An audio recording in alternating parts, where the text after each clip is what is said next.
A 13-year-old from Ohio is dead after attempting an apparent TikTok challenge that entailed consuming 12 to 14 Benadryl tablets, more than 6 times the recommended dosage, according to his family.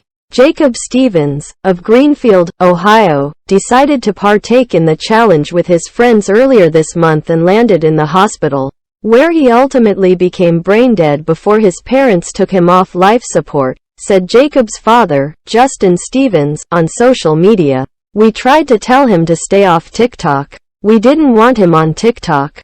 There's things on there that are good, but there's also things on there that are bad," Jacob's grandmother, Diana Stevens, told Fox News Digital. Jacob spent 6 days in the hospital with no brain activity before his family decided to take him off life support. Justin Stevens shared a GoFundMe page titled, "Jacob Strong," for his son's funeral expenses, writing that his family did not think it's fair to keep the 13-year-old on life support with no brain activity after he was hospitalized.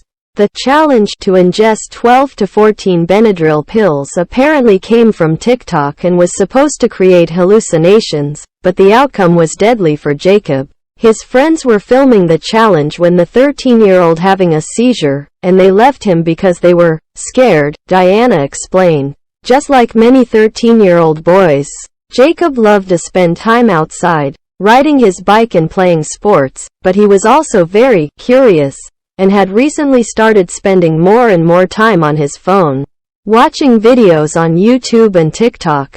Eventually, Diana noticed a shift in his behavior.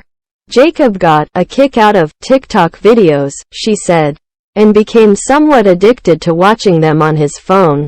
At first, she thought his behavioral changes were just normal growing pains for a preteen boy.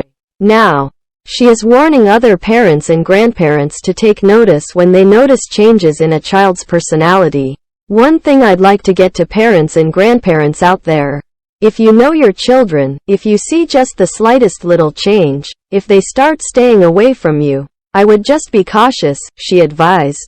Times have changed significantly since Diana, who is 75, and her sons, who are in their 50s and 40s, were children. Doctors at the Ohio Children's Hospital that treated Jacob told the boy's family that they rarely see Benadryl overdoses. They said most child overdoses stem from other drugs, Diana recalled.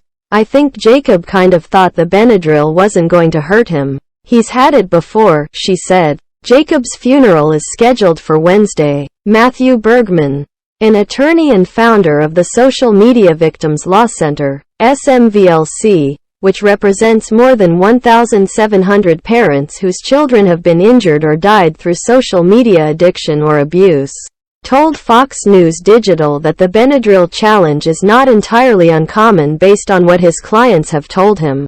The SMVLC website even lists the Benadryl challenge as one of many dangerous challenges featured on TikTok that parents should be aware of. "I have some clients who have partaken in it. Fortunately, they have not died, but many have," Bergman said. The challenge is part of the TikTok architecture. They actively promote challenges as a way to addict children to their products and keep them engaged. The challenges range from the inane to the deadly. He added that children often do the challenges for social acceptance and praise from their peers. TikTok's community guidelines state that dangerous challenges are against the app's rules. "We do not permit users to share content depicting, promoting, normalizing or glorifying dangerous acts that may lead to serious injury or death," TikTok's community guidelines state. "We also do not allow content which promotes or endorses collective participation in dangerous or harmful activities that violate any aspect of our community guidelines." TikTok defines dangerous acts or dangerous behavior as activities conducted in a non-professional context or without the necessary skills and safety precautions that may lead to serious injury or death for the user or the public. This includes amateur stunts or dangerous challenges.